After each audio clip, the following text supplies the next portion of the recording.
ఆసీనులైనటువంటి ముఖ్య అతిథులకు మరియు ముందున్నటువంటి పెద్దలకు, ఉపాధ్యాయులకు, నా తోటి బాలబాలికలకు 79వ స్వాతంత్ర దినోత్సవ శుభాకాంక్షలు.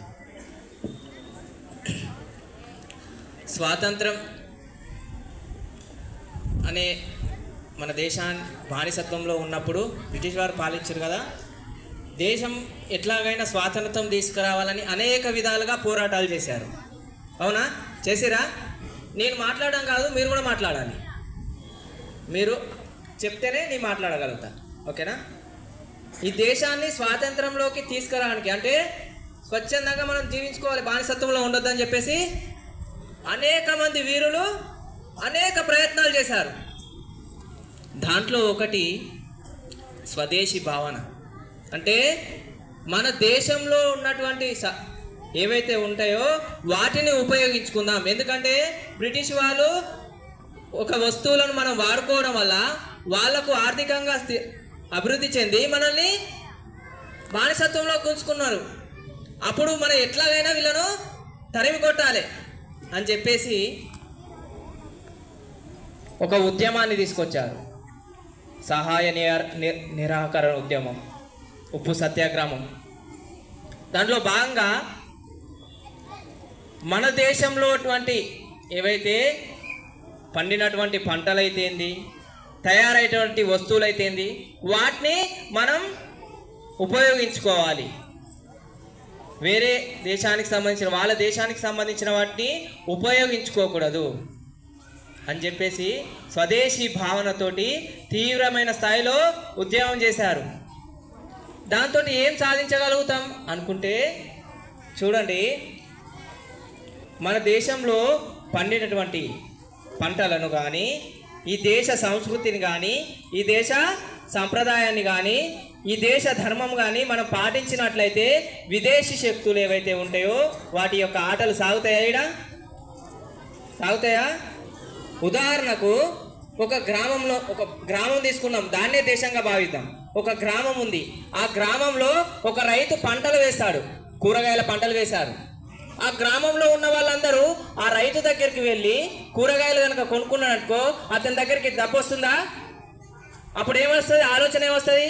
నా గ్రామానికి ఏమన్నా చేయాలి, స్కూలో లేకపోతే విద్యాలయమో ఏదో ఒకటి కట్టించాలి, నా గ్రామాన్ని మంచిగా డెవలప్మెంట్ చేయాలనే ఆలోచన వస్తుందా? రాదా?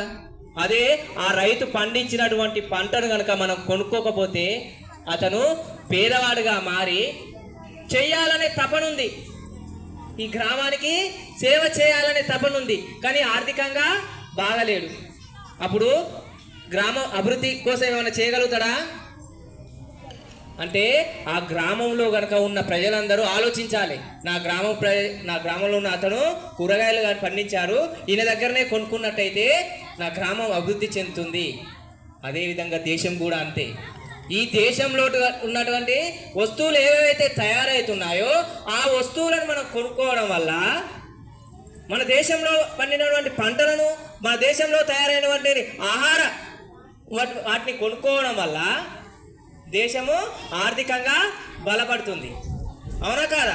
అప్పుడు ఈ దేశంలో ఉన్న ప్రజలకి ఏదన్నా చేయాలి అనే భావన ఈ యొక్క ప్రభుత్వానికి వస్తుందా? రాదా? గవర్నమెంట్ దగ్గర డబ్బులు ఉన్నాయనుకో, ప్రజలకు ఏదైనా చేస్తారా? చేయరా? అట్లా మన దేశంలో ఉన్నటువంటి వస్తువులను వాడాలి. మనం పొద్దుగాలనే లేవగానే పేస్ట్ వాడతాం, అది మన స్వదేశిదా కాదా ఆలోచించాలి. మనం ఏ వస్తువులు వాడుతున్నాము? 60 సంవత్సరాల కిందట ఒక పాట వచ్చింది, భారతదేశం బాకిన పడ్డదిరో నాయనా, బంగారు భూమి కుదువా పడ్డదిరా, ఒరి నాయనా బంగారు భూమి కుదువా పడ్డదిరా, విదేశీ పంటలు గద్దల వాలి రైతుల కంట్లో తుమ్ముగొట్టెరా. విదేశీ ఇట్లా ఒక గీత వచ్చింది. అంటే వాళ్ళు అంతరిక్షంతో పాటు ఈ రక్షణ రంగంలో అనేక దాంట్లో ప్రావీణ్యం పొంది మన దేశంలో వస్తువులను ఏం తయారు కాకుండా చేసేసి ఈ దేశం అభివృద్ధి చేయకుండా చేసిళ్ళు. ఈనాడు మేక్ ఇన్ ఇండియా పేరుతో దేశం ముందుకెళ్తుందా లేదా? ప్రపంచంలో ఎన్నో స్థానంలో ఉన్నాం? ఇప్పుడు ఎన్నో స్థానం ఉన్నాం? ఆర్థిక విషయంలో 3వ స్థానంలో ఉన్నాం. మళ్ళీ ఇక్కడ ఈ దేశం ఎట్లా మొదటి స్థానంకో పోతుంది అని చెప్పేసి అనేక విధాలుగా మనల్ని, మన దేశాన్ని తొక్కేయాలని చెప్పేసి వివిధ దేశాలు ప్రయత్నాలు చేస్తున్నాయి. కాబట్టి మనం ఆలోచించుకోవాలి, మన దేశంలో ఉన్నటువంటి వాటిని స్వదేశీగా మనం వాడుతున్నామా లేదా అనే విషయాలు.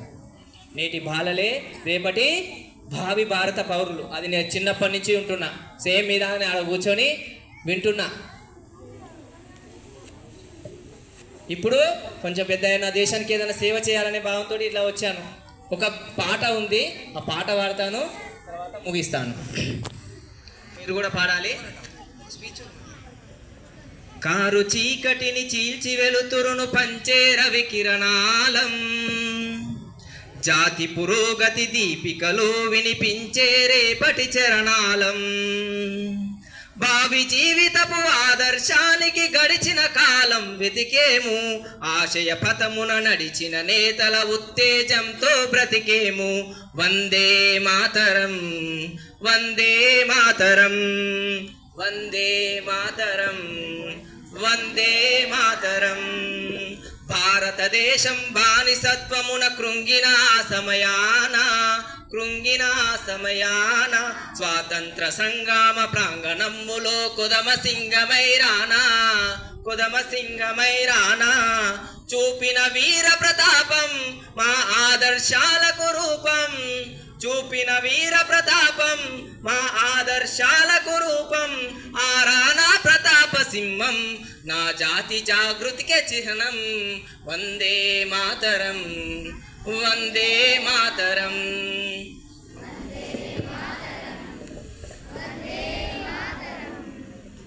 దేశ భాస్కరుని దాసహృణం పట్టిన తరుణాన కటిక చీతన జాతి కుమిలిన దాస్యపు వేదనలోన ఆగ్రహణం పట్టిన వేళ ఆగ్రహణ పుట్టిన జ్వాల, ఆగ్రహణం పట్టిన వేళ ఆగ్రహణ పుట్టిన జ్వాల. ప్రభవించను వీర శివాజీ పాలాక్షుని తాండవ లీలా. వందే మాతరం, వందే మాతరం, వందే మాతరం. పరజాతీయుల పర్యాసమ్మున పౌరుషం ప్రజ్వలిల్లగా, జాతి చేతనను బంది చేసిన శృంఖలాలు తెగ తెంచగా, కార్చిచ్చు ఓలె రగిలిండు ఆ భగత్ సింగ్ కదిలిండు,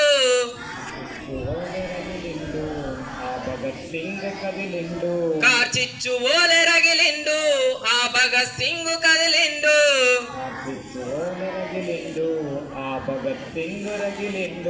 చిరునవ్వుతో యవ్వనాన్ని ఉరితాటితో పెనవేశాడు.